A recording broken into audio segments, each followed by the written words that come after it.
So I want to welcome you all to meet Thomas Allen Harris. I am super excited that you're going to get to meet Thomas. And, you know, wherever you registered, you saw a bio and everything. So I'm not going to go into that, just because we're going to get into a lot of things that you've done later. But to start, I just want to ask you, Thomas, if you want to tell us what the big celebration day it is today for you.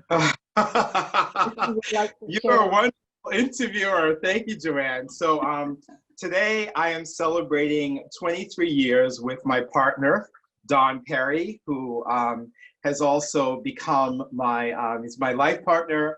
We met in California 23 years ago and been together ever since, and has been working with me officially since, I believe, 2011, although I had roped him into various projects from like after a month of meeting, after meeting him. So yeah, so now we're both life partners, but also business partners. Well, happy anniversary, yay. And thank you so much for taking time out of your big celebration day to join us. And when you say you roped him in, I can imagine, because you're a very good roper-inner. What's the film industry name for a good roper-inner? I'll get back to you on that. That's a producer. See, that's a producer. That's the person who gets everybody to show up and help out and then run the thing. Yeah. Well, you know, I was going to say that, but he's also become a producer, an executive producer. So, right. So I got him to, like, you know, produce me, the producer. And That's right. Exactly. That's the ultimate producer. You've got somebody else to produce. Exactly. And he's very good at it. He's very good. And we're all quite complementary in terms of the way we approach both subjects, but also the business aspect of it. Yeah, you make a great team, So I'm very interested in, you know, careers and how you came into this career. And we're going to talk a little bit later about what a transmedia artist is. But I first wanted to ask you, when you were like a kid in school, in high school, whatever, did you think, I'm dying to be a transmedia artist, that's what I want to be when I grow up?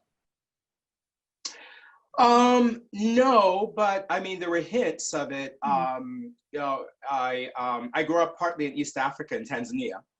And so, and while I was there, you know, my mother was part of the Pan-Africanist movement. She moved there with me and my brother. So I started high school there, and I also was very involved in, I became a business person there. You know, I actually baked banana nut bread and sell it. I worked in a chicken farm and would sell chickens. I worked in the marketplace in a truck, and we would haul, you know, produce either to or from the marketplace.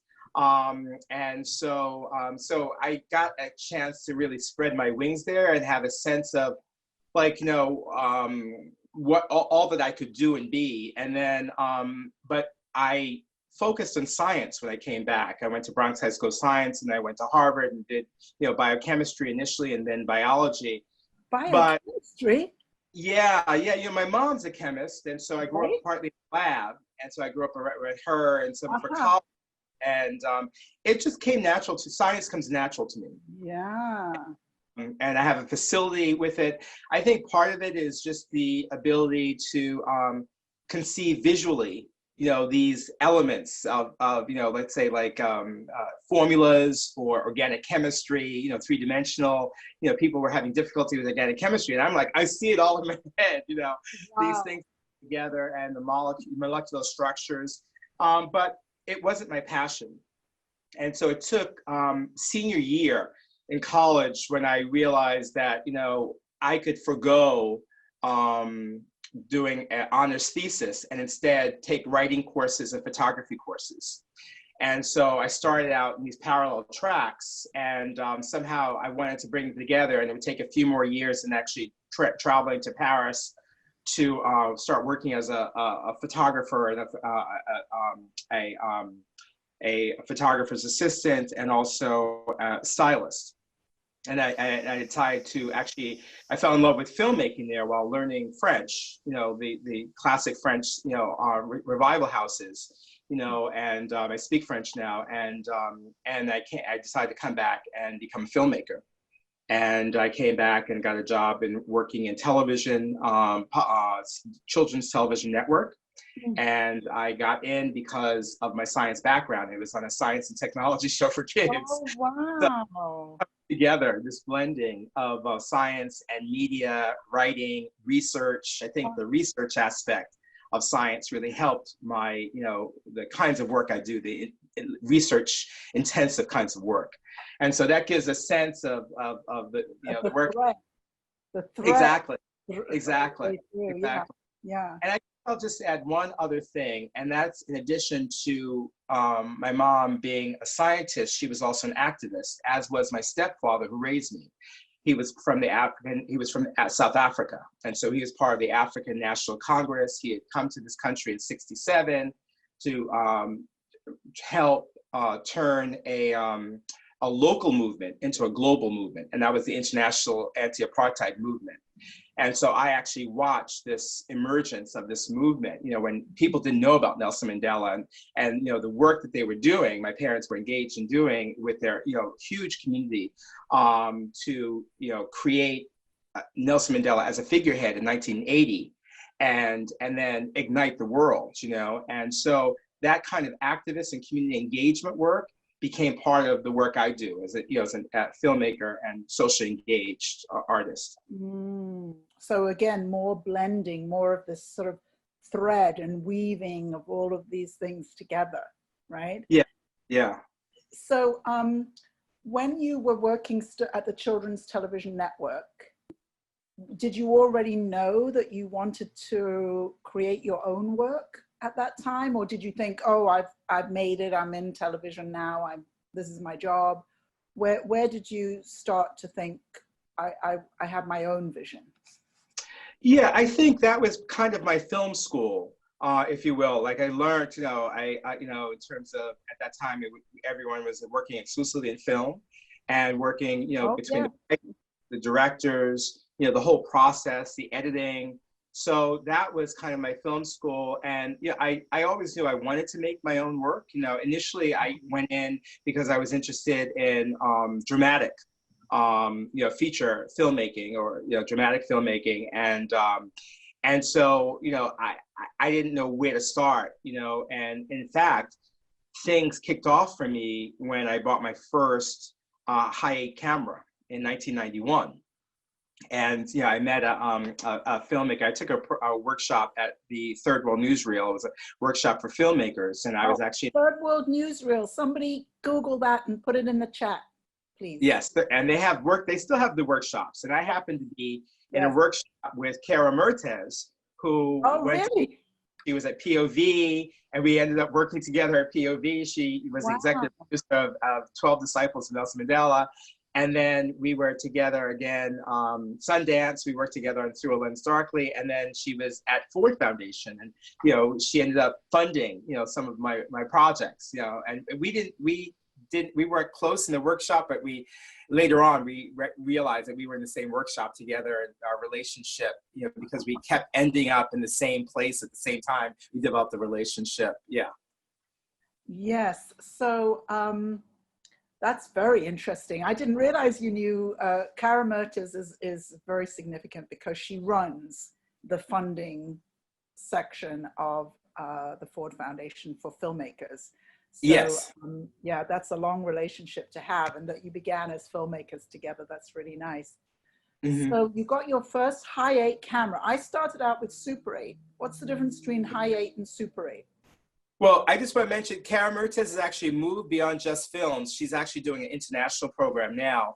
And they are looking to hire someone to, I guess, fill her shoes at the Ford Foundation. I just saw RFP. So high-8 is video. Right. And so it is, you know, at one point there was, you know, beta, people could shoot on beta, people could shoot on Betacam and VHS. And Hi8 was something that came out in around 1990, and it was just really economical and really portable. And so and then you could edit then. It was still analog, but it was a video analog. And Super 8. That's a big switch then, because you said everything at the TV company was film. Exactly. So you were making that switch that everybody made, you know, from film to video then. Exactly. Well, exactly. And Hi8 was, as you probably know, video is much easier, faster, cheaper. Super 8, even though it's, you know, relatively inexpensive, you know, compared to 16 millimeter film, it's film, or 35 millimeter. So 35 millimeter is the standard kind of film frame format. And then you divide that in half, and you have a 16 millimeter format, which was used in a lot of the you know, wartime, you know, technology in terms of surveillance, and that's when it became popular, and people started shooting on home movies a little bit on 16, but it was a little more, it was expensive, and then you had equipment that was like to use it, and you had to develop it and process it, and then have a projector that could handle 16. But then they came out, and I'm not sure, I think it was the late 40s, early 50s, I believe, they came out with Super 8, and that was marketed to families. So not only did they come out with the camera and the stock, it was like, you know, smaller, the half of what 16 millimeter is, and you could actually create films of your family, memories. You know, it was basically kind of like a family album. And my family actually was very involved in Super 8. So my grandfather actually got his Super 8 camera in the early 60s, and he began to film family events at that time. And my mom was in grad school, my dad was in grad school, and they were still together. And so I lived Monday through Friday with my grandparents. And so he actually photographed, you know, me and my brother when my brother came around, and, you know, the other cousins when they were around, and he photographed us. And then he got his home movie camera, Super 8 camera, and then he started filming us. And you know, all of these things actually ended up in my films. You know, in fact, my filmmaking process led me to research and find his archives, and then I was able to incorporate them, because a lot of my films actually talk about, they use my family and extended family stories to talk about larger social movements. And so I was able to, you know, get that material and use it. You know, you just reminded me of something. I hadn't thought about this before, but my godfather is a photographer. And every birthday he would come and take photographs of me. And I you know, I still call him in Trinidad, and I you know, but there's something about the experience of being viewed that is also very much a part of your work. And so it's the viewer, the filmmaker, the viewer, and the subject, the one who's being viewed. I just realized that as you were talking about the being in the Super 8 films. And someone just put up on the in the chat that Super 8 came out in 1932. So 37 was that? Thank you for that. I didn't realize it was that early. Yeah. Right. That's an archivist right there. That's an archivist. Oh, great. So I could just say one thing about being viewed and viewing. Yeah.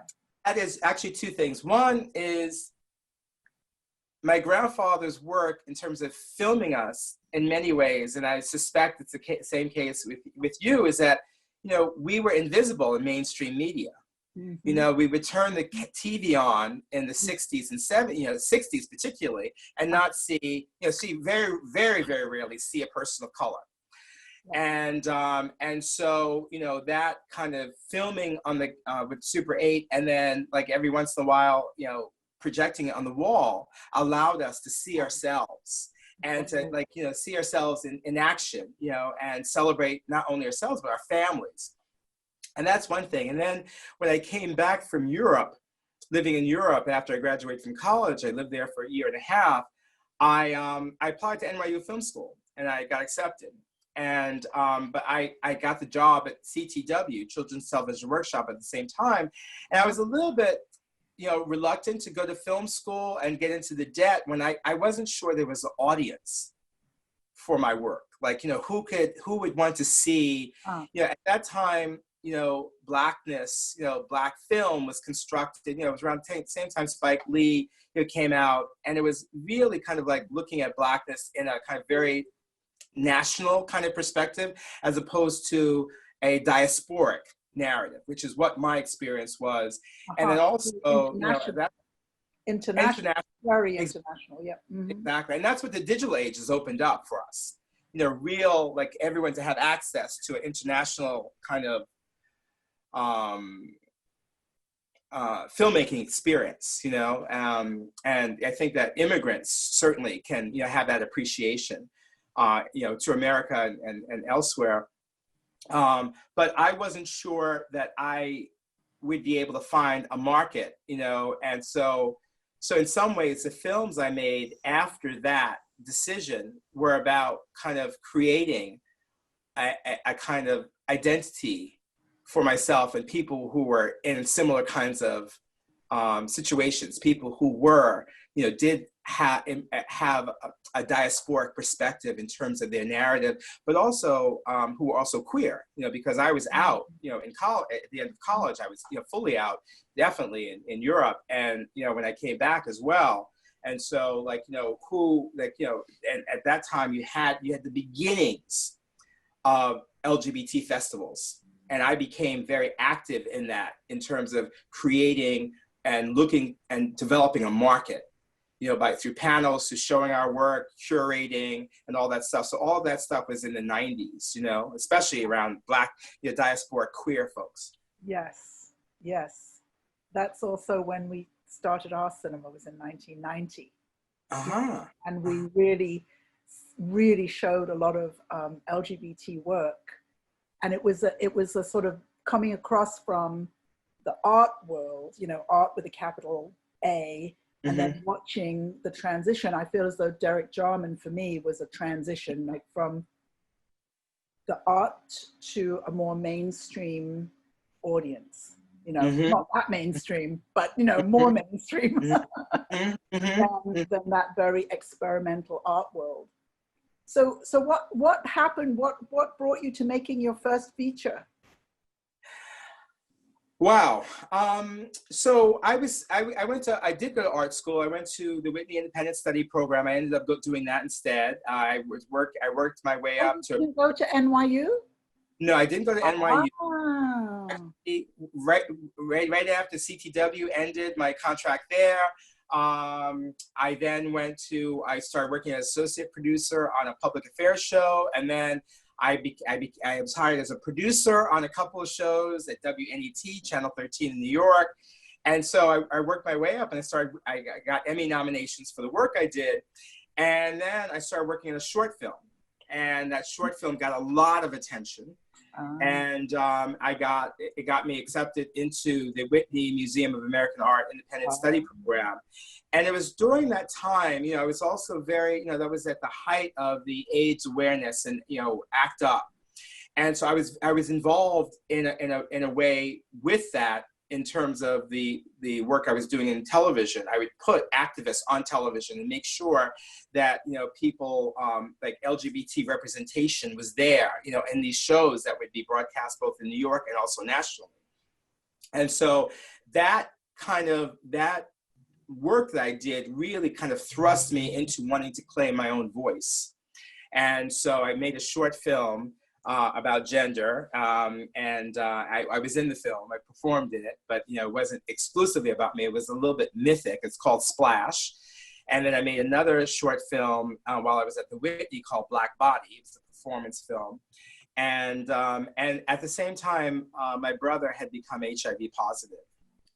And so I had that high 8 camera, and I began to interview him. And he was, you know, asymptomatic, but he's my younger brother. And so he was in art school at the same time as well. So he began interviewing me, and so we interviewed one another. And I was realizing how taking the camera into a family dynamic, into a relationship, changed the relationship, changed the way, the camera was like this kind of tool that allowed us to disrupt normal modes of communication. And so I thought, wow, we're doing this work. I wonder what would happen, if, I introduced the camera to other families. So I found I did a bunch of research, interviewed 60 different families, found 2 other families that had queer siblings. Now, one had 3 queer siblings, 3 sisters who were all involved with women at the time. Another was a brother and sister, 2 of 8 who had, who were queer. And so I gave them cameras and asked them to begin interviewing one another about, their identity, gender identity, queer identity. And what emerged was this kind of power dynamic around that the camera exposed between the younger sibling, the older sibling, secrets. One sister asked the brother, why haven't you come out? You're homophobic. You tried to tell me to be more feminine, but you're the one that's like in the closet. And mommy knows about you as well. So so then I created this film that was like about these 3 different families, but it became much more poetic. It became a kind of film that was a meditation on communication in the context of Black queer spaces, and kind of instead of kind of having queer spaces outside of the family, because there are 2 or more siblings, we were central to the family. Wow. And so that like really opened up space, for me. And that became my first film, and it opened in Toronto at the inaugural Planet Africa Film Festival. Wow. And it went to FESPACO in Ouagadougou, the past FESPACO Film Festival. It won an award in San Francisco International Film Festival. And it did a lot of like amazing work, and at the same time, it was also blackballed by the primarily Black festivals in America, because they said, what are you trying to say, that all Black families are gay families? So it was, it was really, wow. It was schizophrenic. You had that schizophrenic aspect, Well, it exposed a power dynamic in the film festival world. Yeah. And it also led me, it was invited to Brazil, and taking that film to Brazil was like one of the first festivals, led me to my next film, which was Minha Cara, That's My Face. And that film, I went to Brazil. When I got to Brazil to show Vintage, I was just amazed at the African Brazilian community there, the embrace of a plurality of sexualities because of the different types of African religious expressions, in candomblé. And I felt drawn to go back and make a film there. I didn't know what the film was, but I decided to take 2 Super 8 cameras, because I didn't want to take a high 8 or like a high-end digital camera that would really mark me as an outsider, because most Afro-Brazilians at that time were much poorer. They had much fewer resources. And so I took these old Super 8 cameras. I felt free to give them to people and have them shoot me, and we shoot at one another. And I was also interested in how, like having lived in all these different places, to what degree you can communicate without having a common language, verbal language, that there's all this other stuff going on. And so I wanted to explore that, and also identity, that, people assumed I was, Afro-Brazilian, and so I started shooting. I shot all this stuff there, and I came back and started writing that script and tried to figure out, well, what's this about, And I realized that it was connected to my mother taking us to Africa, and looking for a mythic homeland. And, but I didn't have any images for that. And so I struggled with the script. I had all this beautiful footage from Brazil, from the Carnival into the Afro-Brazilian religious festivals, like the Festival of Iemanjá, the Mother of the Ocean, when millions of people flock to the beach, to pay homage to this African deity in Brazil. And after struggling with the script for a while, I realized that I remembered that my grandfather had shot Super 8. And I was living in California. I came back to New York and went to his basement. He was late by then, and I found hours of Super 8 that actually documented our family as we became, we went from being colored and Negro to embracing a more Pan-African aesthetic, the afros, the dashikis, and it also followed us to Tanzania. So I was able to tell this multi-generational story, you know, through this trip, my trip to Brazil. The film is incredibly poetic. And I wonder how that plays into, like, if you say, well, I have this, how do you describe that work, that piece of work? Do you say this is a documentary about Brazil? It's not really. Yeah, it's, I would say, I usually describe it as a quest, you know, for identity, you know, across 3 generations of a family, you know, because not only, like, you know, it was my quest to understand, like, what does it mean to be Black in the Americas? You know, what does it mean to be a Black American? What does it mean to be in Brazil and look like a Brazilian, but being different, you know, but actually kind of just going on that journey, I created family that I have to today. I have a huge community of, you know, I mean, I go to Brazil regularly. You know, my work is embraced there. I've seen, like, you know, Black Brazilians, you know, especially under Lula and, you know, Dilma, you know, actually get affirmative action. And all of a sudden, you know, from the time I was there first in 1995 to today, you know, at the universities in Brazil, Black folks are parity in terms of their representation in the population. And so you have this huge Black middle class that's emerged in these 25 years, you know, and I'm, you know, and I'm encountering them, they're encountering my work, you know, friendships, family, you know, and I feel, you know, part of my spirit feels Brazilian. And so, you know, it's a big part of who I am. I speak regularly on Zoom.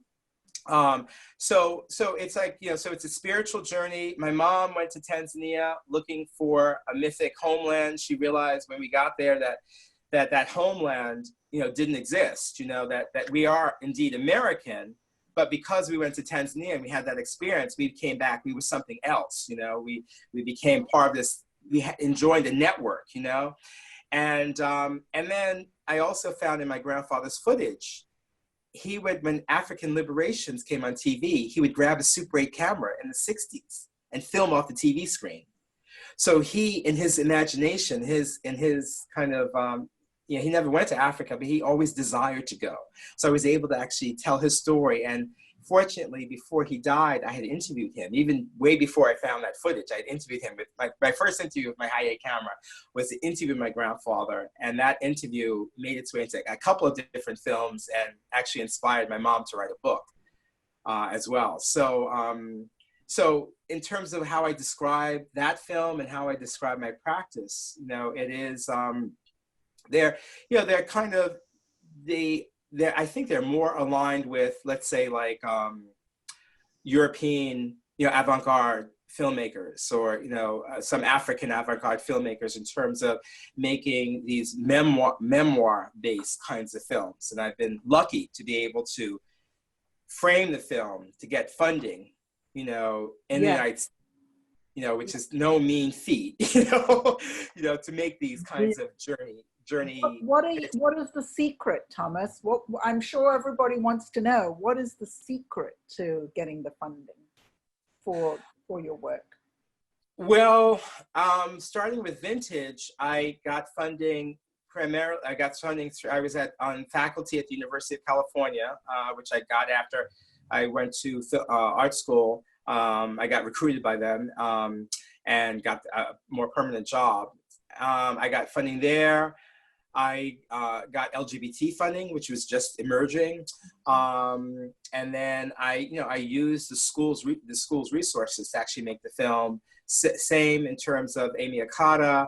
You know, it wasn't until I didn't know what the film was about until actually things came together. You know, and so that was really hard to get funding. So I was able to get funding as a kind of research project, you know, at the university, and then later on.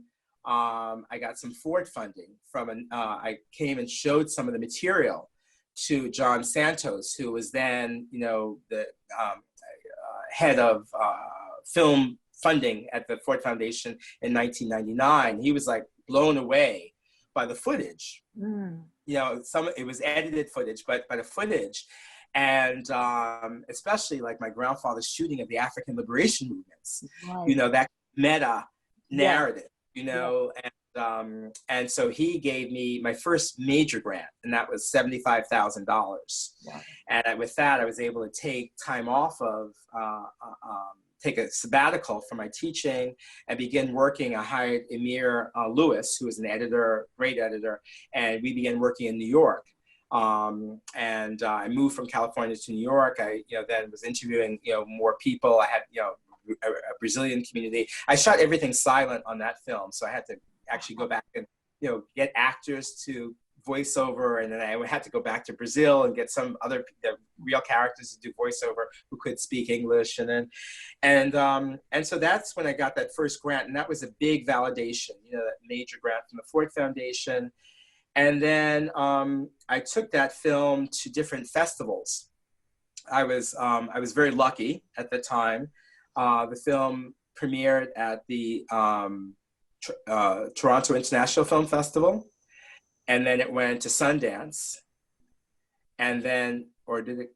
Wait, it's the other way around. It went, Toronto, Sundance, Berlin, and then Tribeca, and won at least 2 awards. Awards at 2 of those festivals, and I was very aware, having talked to advisors, that when I go to festivals with a film, I have to have several projects in my pocket, and to be able to pitch. It's a perfect place to pitch, especially if you have it, people are asking, what do you want? If you have a film with an award. Exactly. Use the momentum. Yeah. So I used the momentum, to create, it was a nothing trailer, that my stepdad had died in South Africa. I went to South Africa for the first time. I took my high-8 camera. Or actually it was a digital camera by then, in 2000, and started filming. And I filmed, I had, it was an emotional time.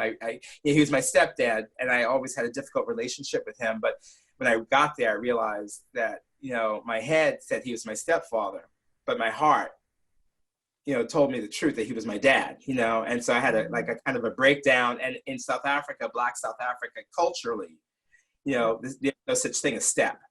So he was my father, I was seeing his son. So I filmed, these different comrades he went into exile with, who were still alive then, and started working on the film 12 Disciples of Nelson Mandela, about the first wave of exiles who left South Africa to go into the world and tell the world what was going on and raise support. And they thought they were going to go 5 or 10 years and come back to a free South Africa by 1970.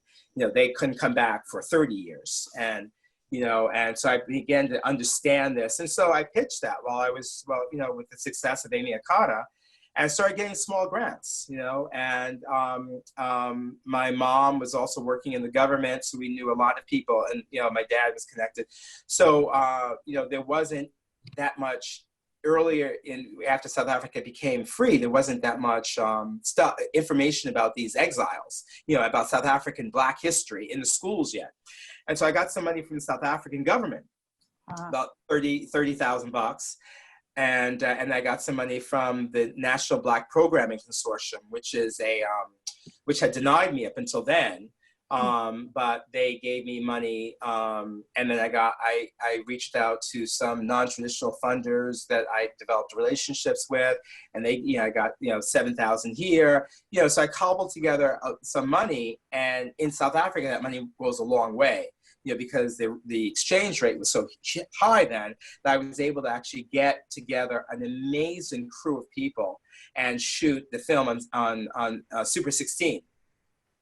And then once I had the film shot, I came back and I got ITV. I applied to ITVS, and they came in with the finishing funds, and then POV came on board. And then the film was, I made the film, and then as I was taking that film around, I began to also fundraise for the next film, which is Through a Lens Darkly, Black Photographers and the Emergence of People, which is, more classically a kind of a documentary, even though it has a personal element. With 12 Disciples, was it the same creative process? That where you didn't know what the film was before you made it, or with that one was that more linear? Yeah, well, I mean, the story was definitely there. Yeah. So I had story early. I knew that most people in South Africa did not know the story. I mean, nobody knew the story except for these people and their families. And people were living next door to them and didn't know who these exiles were. And so I knew that, even as they didn't know the story in South Africa, they were kind of maligning the people who had gone into exile. Oh, you went into exile, you got a good education, great job, money, and here we are, we sacrificed and you didn't. And so for me, it was really, okay, it was telling the story, but it was also, I was interested in activating a younger community to engage with these elders, because like in some ways similar to what I'd done with my grandfather, to say, okay, well, who are you? And so so the best way for me to do that was to get actors to kind of perform these guys as young people. And I didn't really have a script. I had a script outline, and we improvised. So I got these, so I cast this. So I did this big, it was in Bloemfontein, which is the heart of South Africa. It's a place that's one of the most conservative parts of South Africa. It's a place that was run by the Afrikaners, the Boers, who instituted and legislated apartheid. And it was also the birthplace of the African National Congress in 1910, 11. And, so before airplane travel, every place had to go through Bloemfontein. And so I wanted to activate Bloemfontein. So the first thing I did, was I had young people. I did an essay contest that was open to the entire city, working with teachers and administrators. If Nelson Mandela had asked you to leave South Africa and go into exile, what would you do? So I had 3 questions. And so we did an essay contest, and I had these teachers then grade the essay contest. And we had about 30 winners of different, levels. And we gave them, gifts of various types of gifts. And then some people were invited to become part of the production. So it was a real activation. And then we started with them. That crowdsourcing today. We might use the word crowdsourcing. Yeah. To bring so many people into the project. Yeah, exactly. Fantastic. And then we brought even more people into the project in terms of generationally, even a bit older, by casting these young actors. There wasn't a film industry in Bloemfontein, but there was a thriving theater and music industry. So I casted all these young actors. None of them had experience with media, television, on front of the camera. And I was going to make a small film, because I've been making small projects. So I only went with me and my mom. And all of a sudden, and then all of a sudden it started ballooning. So we had we had this amazing DP. We had all these people coming from Johannesburg and Cape Town, and so we had to really organize. So we had these we had all these people organizing with no experience in film, but they had community organizing experience. And so we had a cast of 100 people. At one point my mom said, well, we could save money, I'll cook. And I'm like, you can't. But we did have we had a great coordinator, and we had a great art director. Bloemfontein is a place that time forgot. So we didn't have to do that much in terms of depicting 1950s, Bloemfontein. We could go right to where, people grew up, because at that time in 2000, 2001, 2002, some of the townships didn't have light and running water. So it was most did, but there was the streets weren't paved had been the case, and they were put in these, corrals, basically, the Black people, and so we shot in the townships. And we were able to use, if we couldn't do the same project today because everything's changed a little bit. And so it really, so in some ways we kind of activated the entire city with this project. Yeah. And so the kids went, after they were part of the film, they started writing theater pieces about the 12, because I had introduced each of the main actors to the person they would be depicting. In some cases they were neighbors. They didn't have any idea who this person was. Or if the person was dead, because there were only 7 of the 12 that were still alive, I had connected them with the families. So my role, in some ways, as my dad's son, was to pass down the story. Uh-huh. And they used the film to do that. I just love this story. I just think it's so fantastic. So I want to leave a little time at the end for questions, but so we're still all the way back there, and I want to come up to today, and I really want to ask you, so what is a transmedia artist? I think we've got a bit of more of a clue now from having gone through this, but what is a transmedia artist, and why do you call yourself that as opposed to a documentary filmmaker? Yeah, because for me, the process is equally as important, if not more so, than the compelling in terms of my heart, than the final outcome. That process of interviewing my brother, of facilitating siblings to talk with one another and seeing what comes out of that, the process of giving the cameras in the middle of Carnival to these Brazilians, the process of getting young people, and so I just want to go back a little bit to, and when I started the film, I finished about 5 years ago, Through a Lens Darkly, about the history of Black photographers in America. I was looking, by that time, a bit more, much more established.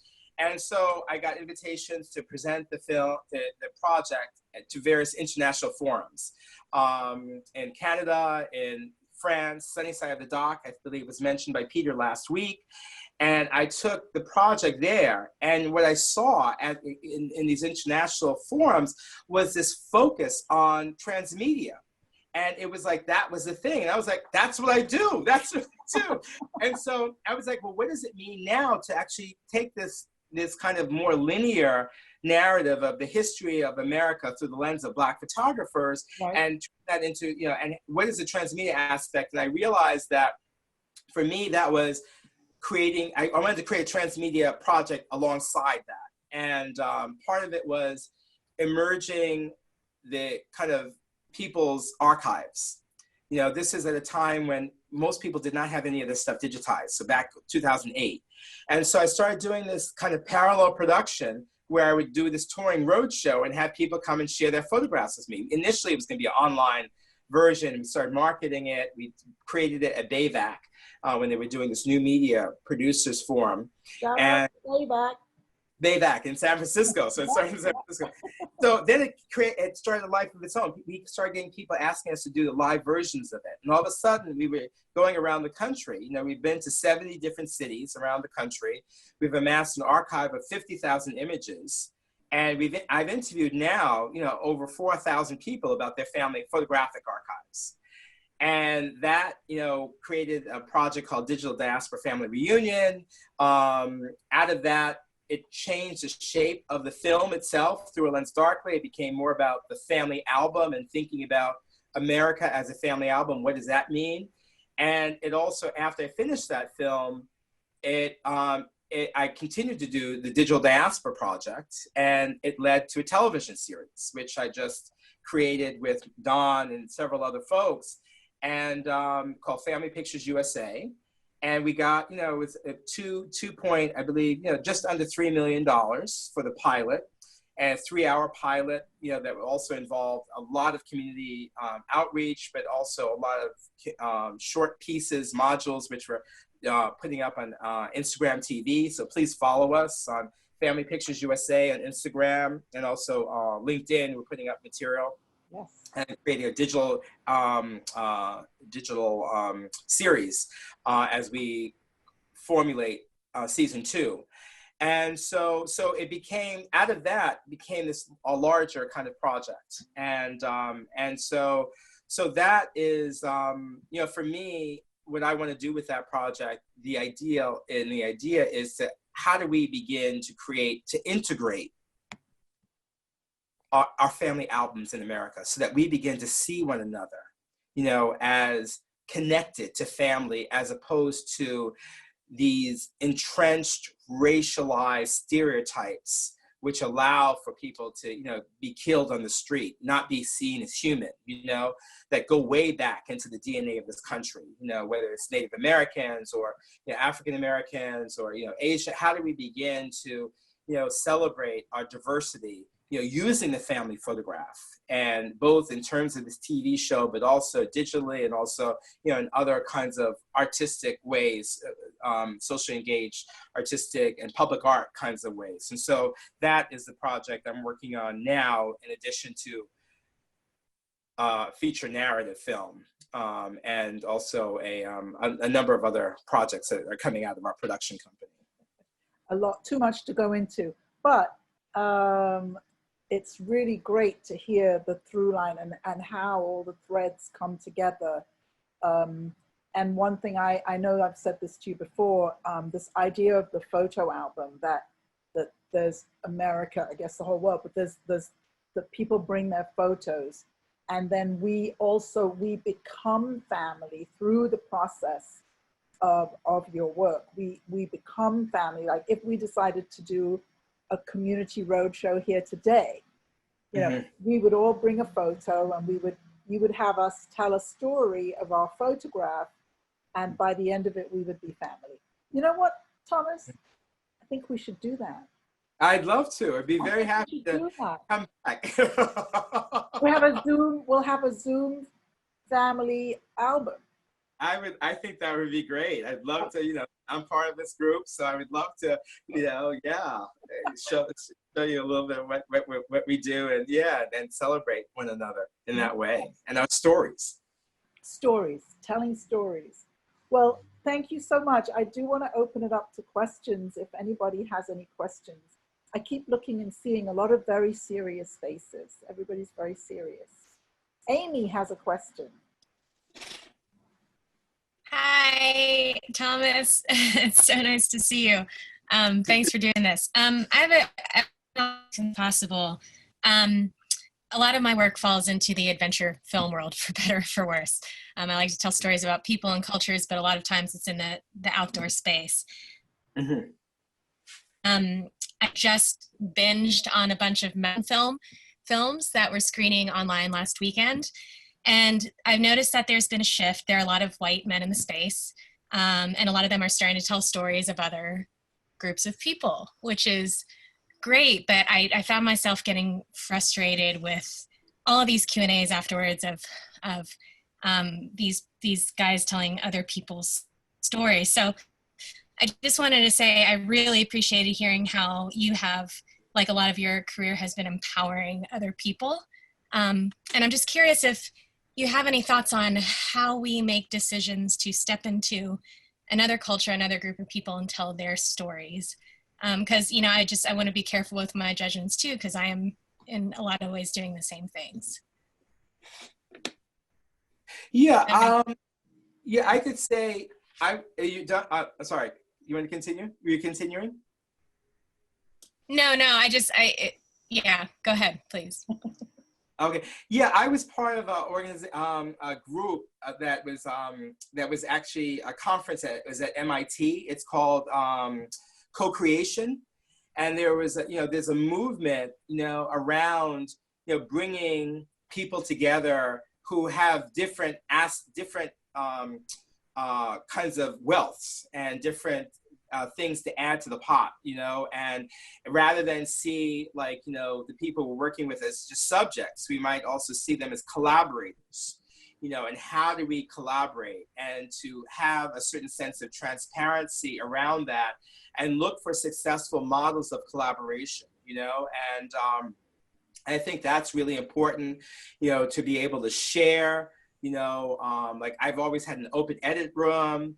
I try to be, I mean, you don't really make money with documentaries, but definitely equity, and it also allows you to make, I'm working as an advisor on a project that helps to give cameras to other people around the world to document climate change in their communities, and I think that there's no getting around that certain people have access to certain types of money,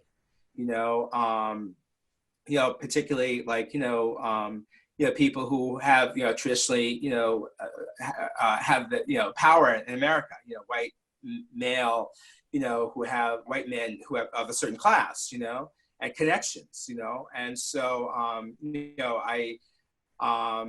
and not exclusively, but I think, you know, and things are happening in the documentary world, which is, you know, I mean, it is becoming much more corporate, you know, even as things open up, you know, through Netflix and, you know, other ways of getting the work out.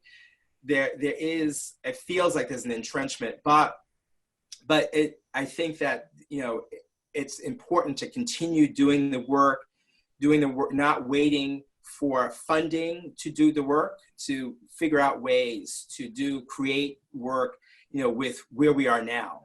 And then, you know, and then keeping your finger on the pulse, and to be able to at some point, you know, go and get larger funding. But there is, like, Sundance is looking to really make things a little bit more equitable. Sundance Doc Fund, Just Films, you know, is been writing about that. So they're looking to increase the diversity.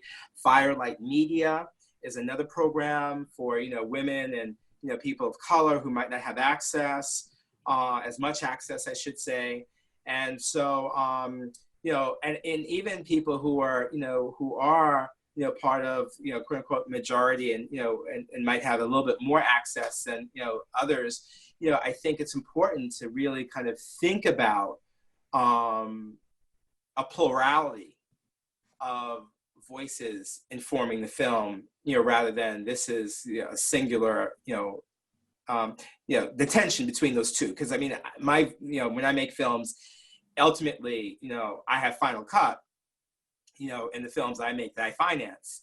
But, you know, as I said, I have an open edit room, and I really, really try to give, you know, really more than lip service in terms of the creative collaboration.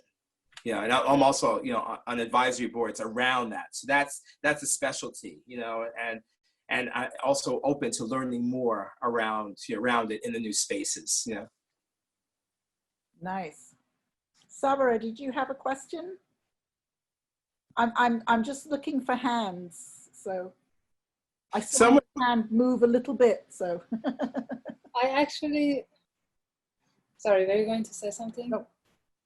Oh, yeah, I was going to ask a question. I actually have been working on a personal films that is very similar in terms of the concept that you talked about. I've been shooting it for 10 years in Iran and the United States. And it's a personal film as I was going back and forth to take care of my father in his last years. And it's so much about, like, it's the story of finding home, but it's also so much about, you know, like identity and, you know, when like the diasporic identity, how these identities are intertwined, and at the same time, you know, in the political, you know, larger scale, like what does that mean, you know, the way things are. So that's been something that I was just taught. Your story was amazing, like your journey to, you know, figure out, you know, how to do that with your material. And I was just wondering, I would love to basically get your advice, because I'm at the stage of, you know, editing the whole footage. So what is the advice here, and if you are open to watch something? Yes, yeah, I teach, and so I am open. You know, at certain times I have deadlines, like the next couple of weeks, but you can get my information from Joanne, and then we could, you know, we could have a conversation. Yeah. what stage are you at, Sabra, with the film? What you're editing, but what, can you be more specific about what stage you're at? Yeah, is it, you're doing a fundraising trailer, or are you doing a rough cut, or yeah? I've done many fundraising trailers, and I have raised most of my money. I've got grants and also raised a lot of money through community fundraising. So I actually now, I tried to finish the film a few times, like I start editing the process a few times, but realized that the story is not full yet. Now I am at the point where I have wrote the whole narrative. Like I feel like I have come to a closure to the story finally. So I have written like a script based on the footage. I have written a script, and now I am actually planning to start editing the rough cut in July. But then I'm also going to like maybe do like a shorter version to do fundraising, or just keep going until I have the full rough cut before I go to that stage. So I'm basically trying to figure out how to, like if I should do a shorter or if I should just do the whole thing. Do you feel? Oh, sorry. Go ahead, Thomas. No, I was just going to ask. Do you feel like your fundraising trailers are still representative of the project? No, they are not. Not the style. The themes, yes, but not the style. Because we're almost running out of time, I just want to see if we can get in one more question. Does anybody have a question? Someone said something about oral history in a text. I didn't know if they had a question. Yeah, Jared had to run away. He's one of my clients in Trinidad. And he said your strong sense of oral tradition shines out here. It's interesting because we think of ourselves as visual, right? But that oral tradition is very much there. Mark, go ahead with your question. Well, it's really not a question. It's that I just wanted to say how much I enjoy your energy and your enthusiasm about your work is infectious, and I love how you that charisma that you have just seems to bring people around you and get you the funds that you want, and your openness, really appreciated. Thanks for being here and sharing with us. Thank you, Mark. And I've been meaning to reach out to you and continue our dialogue that we started about a year or so ago. That would be great. I'll shoot you an email. Similar qualities, Mark. Who else has a question, wants to fit in? Angela. Oh, I think there were a couple questions asking how to access some of your work, Mr. Harris. Where could they find it online, or specifically to see Splash? Yes, well, I will. I'll give Joanne a Vimeo link. Oh. To Splash, and I'm still trying to kind of figure out this whole digital landscape, in terms of the distribution. Through a Lens Darkly is easy to see. I think it's that one I put in the chat. I think I put a link. Yeah, I think you have to pay to see it because I have a distributor which I'll have for a little under 5 more years, and then I have it back. And they got it out in a major way. 12 Disciples was just broadcast on Black Public Media. And so it may be available on their website. I think Amy Akata, the clips online, but I'm trying to figure out with Amy Akata and some of the other works where to show them. But you ask Joanne, and I could make things available. I have DVDs of most of them, so they must be purchasable. Yes. Yeah, that's true. They are. Yeah, the features are purchasable. There is a film that I made recently, a commissioned short film that's on. It's about visual aids. So if you type in visual aids plus Thomas Allen Harris, it'll come up with on the Art Forum page, and you could stream the 7-minute film, which actually mines the archive that I created in the 80s and early 90s in public television. And the activist work to make a new film. So that's free and available. There's a film I made called Marriage Equality, Byron Rushing and the Fight for Fairness. And that's on YouTube. And it's a film that I made while I was making another film, won a couple of awards, but it's a film that was used in the fight for marriage equality, nationally in 2010, 2011. Really important, marrying, kind of looking at this heterosexual civil rights activist who became a major proponent for marriage equality in Boston and Massachusetts, the fight in Massachusetts, and then nationally. I just wanted, someone mentioned oral histories, and I just want to say, there's, and also, referencing the woman who asked the question, who was making the film in the Middle East, I, as a filmmaker, I try to, always be creating visual documents as well. Oral histories, yes, and we could certainly do that on, like, with Zoom. I'm making a film about my mom and this group of, multiracial women activists that she was a part of, that was doing work around women's groups around the world in the 70s and 80s. And they're still very much active, very much alive. And that passion, that activist passion, I think that's kept them alive and very healthy, And so I'm making a film, it's called Radical Sheiks, and it got waylaid because of, Corona.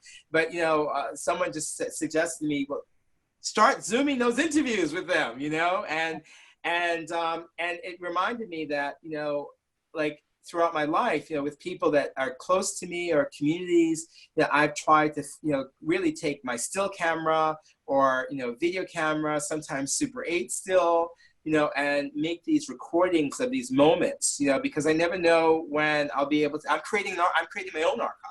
Right. To be able to tell stories, because my life has a particular trajectory.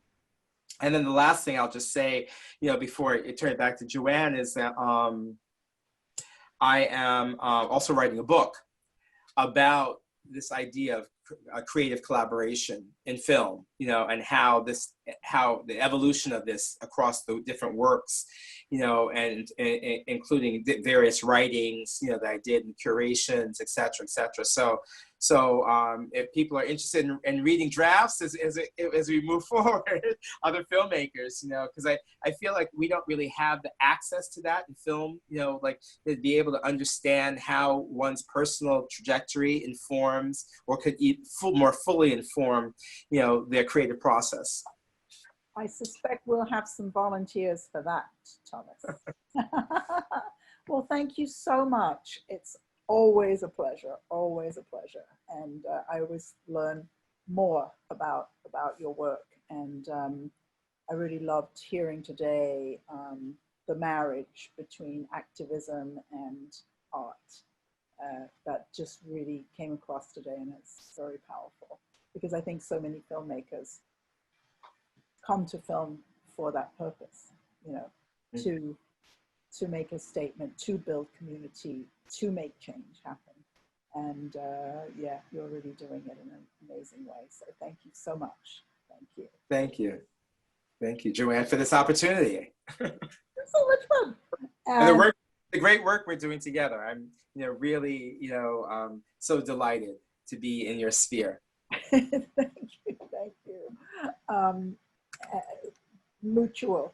So I just put my link in here so that you can come and when somebody wants to work with me, I offer something called a filmmaker success breakthrough session, because I find a lot of times filmmakers will talk about, this is the project I'm working on, and what I'm interested in is, what is your life trajectory, your career, your whole movement forward. And often when we can land on that, then it's easier to know what steps to take next. So there's my calendar, and Sabri, please be in touch, and we'll work out how you can get to see more of Thomas's films. And they're available in general. It's just not possible to say it all off like this. And maybe he'll send us, if we're nice, he'll send us a link. And then maybe we can also help him with his book, right? So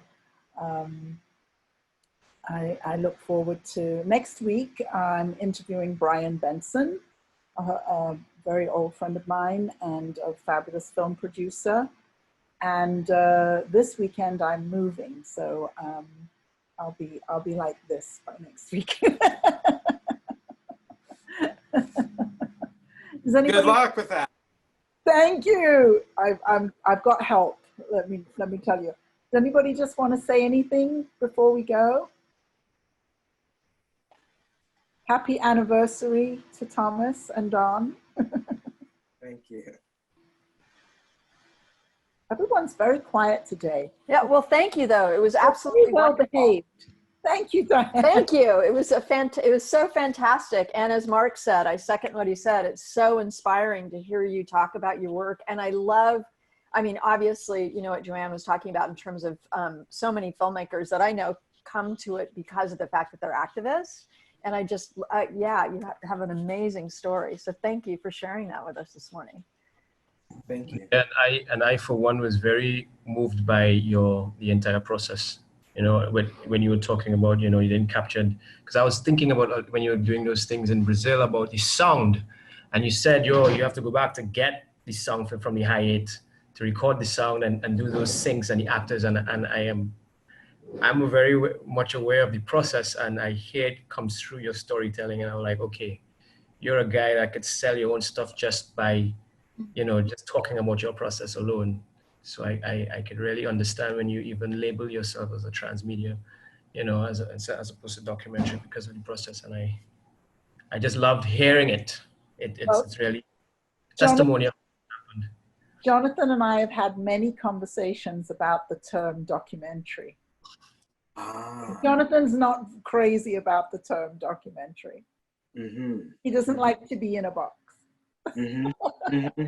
And I also have a lot of baggage, and and I think there is a blending increasingly of art, storytelling, and nonfiction blending with fiction. I think that that is something that we're going to see a lot more of. I think people want a certain authenticity, but you don't necessarily have to have the quote unquote objectivity, or you can actually bring together different aspects of reality. So yeah, for sure. Well, I have to go and pack boxes. Anybody who wants to come over and pack boxes with me, you are more than welcome. Jonathan, what? It's only 8,000 miles? Just I'll be there. Then I know moving is such a, I mean, I recently moved myself, so I know how it is. So I will send you all my hands. Thank you. Thank you.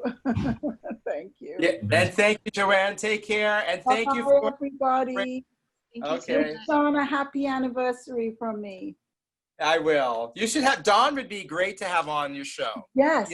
He's coming from a completely different sense, very business. That is a great idea. I love it. Yeah. Okay. Bye-bye. Bye. Thank you so much. Bye, guys.